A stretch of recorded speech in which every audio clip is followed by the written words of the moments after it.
Hello friends, আপনারা সবাই কেমন আছেন? আশা করি আপনারা সবাই ভালো আছেন। আমিও ভালো আছি। আজকে একটা নতুন রেসিপি নিয়ে আপনাদের সামনে চলে এসেছি, সেটা হচ্ছে ডিম আলু কষা।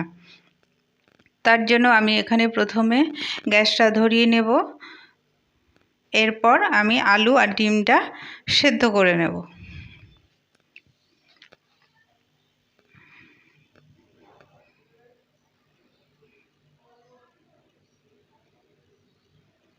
আলু ডিমটা বসিয়ে একটু ঢেকে দেব।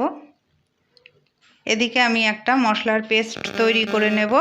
তার জন্য আমি এখানে একটা ছোট টমেটো কেটে নিয়েছি, 4টে গোটা কাঁচা লঙ্কা, 7-8 কোয়া মতন রসুন, অল্প একটু পেঁয়াজ কুচি, দিয়ে দেব 1/2 চামচের মতন আদা বাটা,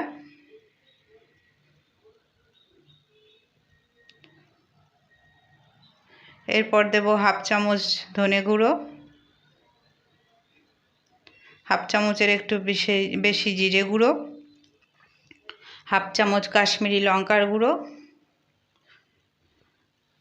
সবশেষে জল দিয়ে আমি একটা পেস্ট তৈরি করে নেব।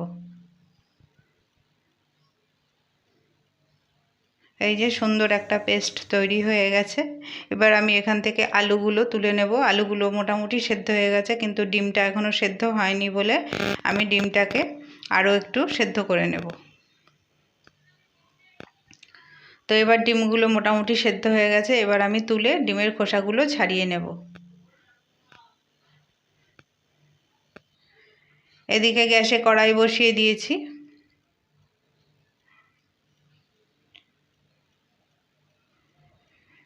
এবার আমি একে একে আলুগুলোকে ভেজে নেব। আলুর মধ্যে সামান্য একটু নুন আর হলুদ দিয়ে দেব।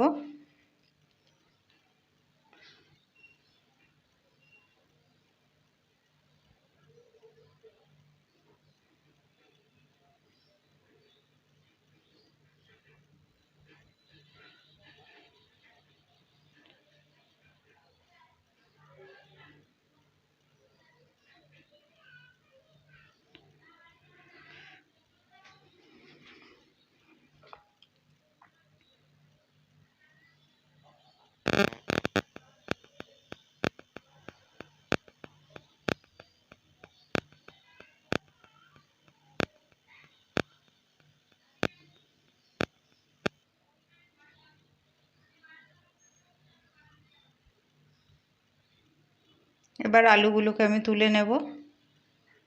এবার এর মধ্যে আমি ডিমগুলোকে ভেজে নেব।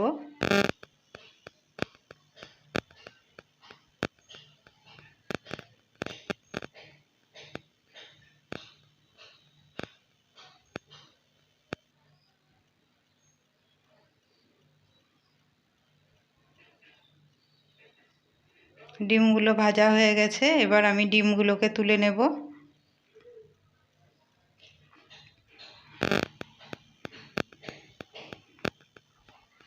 এবার আমি ফোড়নের জন্য দিয়ে দেব 2টো তেজপাতা, একটা শুকনো লঙ্কা আর সামান্য একটু গোটা জিরে। এরপর আমি এর মধ্যে কুচনো পেঁয়াজ দিয়ে দেব। আমি এখানে 1.5 খানা পেঁয়াজ নিয়েছি। দিয়ে পেঁয়াজটাকে একটু ভেজে নেব, যাতে পেঁয়াজের কাঁচা গন্ধটা চলে যায়। মোটামুটি পেঁয়াজটা ভাজা হয়ে গেছে। আমি এর মধ্যে এখন দেব স্বাদ মতন লবণ আর হলুদ গুঁড়ো। এবার আমি পেস্ট করে রাখা মশলাটা দিয়ে দেব।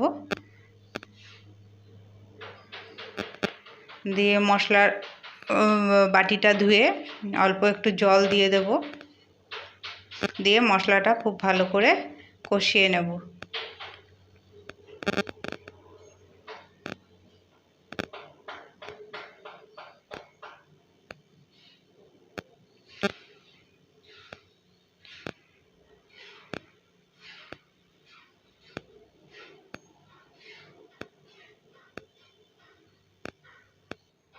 আর সামান্য একটু এর মধ্যে চিনি দেব কালার আসার জন্য। তো মশলাটা একদম কষানো হয়ে গেছে, তেল ছেড়ে গেছে। এবার আমি পরিমাণ মতন জল দিয়ে দেব, দিয়ে একটু ফুটতে দেব।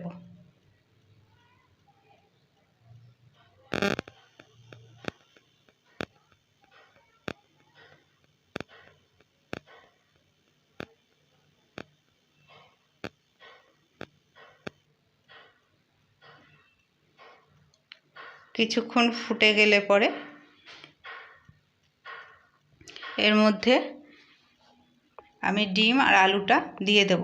মোটামুটি 5 মিনিট মতন ফুটিয়েছি, কারণ মশলার গন্ধটা যাবে। এবার আমি এর মধ্যে ডিম আর আলুটা দিয়ে দেব। যেহেতু ডিম আলুটা আগে থেকে সেদ্ধ করা আছে, তাই খুব বেশি ফোটানোর দরকার নেই। মোটামুটি 3-4 মিনিট মতন ফোটালেই হয়ে যাবে। 3-4 মিনিট পরে চলে এসেছি, মোটামুটি রেডি হয়ে গেছে।